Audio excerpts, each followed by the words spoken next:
was a graveyard for others. They knew they were not alone.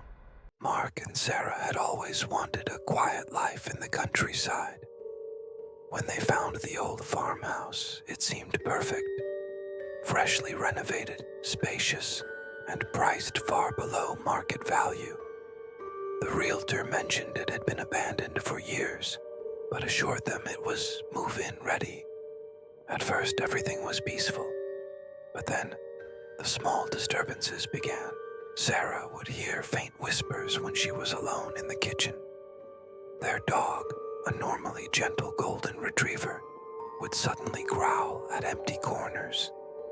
Their 3-year-old daughter, Lily, began talking to an imaginary friend she called the Tall Man.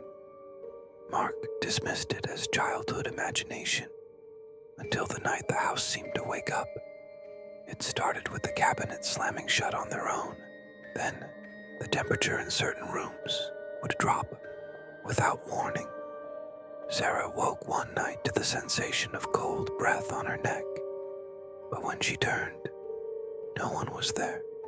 The next morning, Mark found small, child-sized handprints on the bathroom mirror. Even though Lily hadn't been near it, the disturbances grew worse. Lily's toys would rearrange themselves into strange patterns, often forming circles on the floor. One evening, Sarah saw a pale woman in a tattered nightgown standing at the foot of their bed.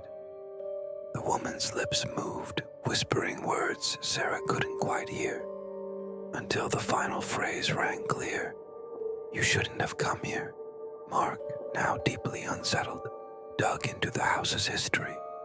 What he found made his blood run cold. Decades earlier, a family had lived there. A father, mother, and their young daughter. One night, in a fit of madness, the father murdered his wife and child before hanging himself in the attic.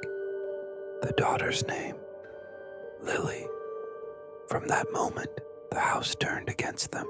Lily began speaking in a voice that wasn't hers, reciting events from the past with eerie accuracy.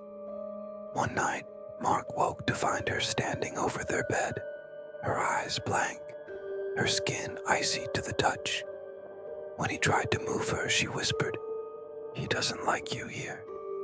Then came the physical attacks. Sarah was pushed down the stairs by an unseen force, leaving her with a broken wrist. Black liquid oozed from the walls, vanishing as quickly as it appeared. Worst of all, the baby monitor crackled to life one night, and a guttural voice hissed, "Get out, or we take her." They fled the next morning, packing in a frenzy, as the house seemed to resist their departure. The walls groaned, scratches echoed from inside the floors, and as they drove away, they glimpsed 3 figures in the windows, watching. A year later, they saw the house listed for sale again. A new family moved in, their cheerful voices carrying through the open windows. Then, Mark and Sarah saw the new owner's little girl playing in the yard. Her name was Lily. Some houses are not just buildings. They are living, breathing entities with memories of their own.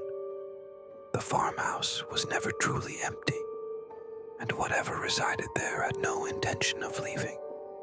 This story serves as a warning. Before you move into a home, ask yourself, who lived there before you?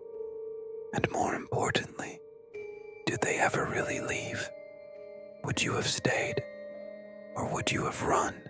The answer perhaps depends on whether you believe in the things that whisper in the dark.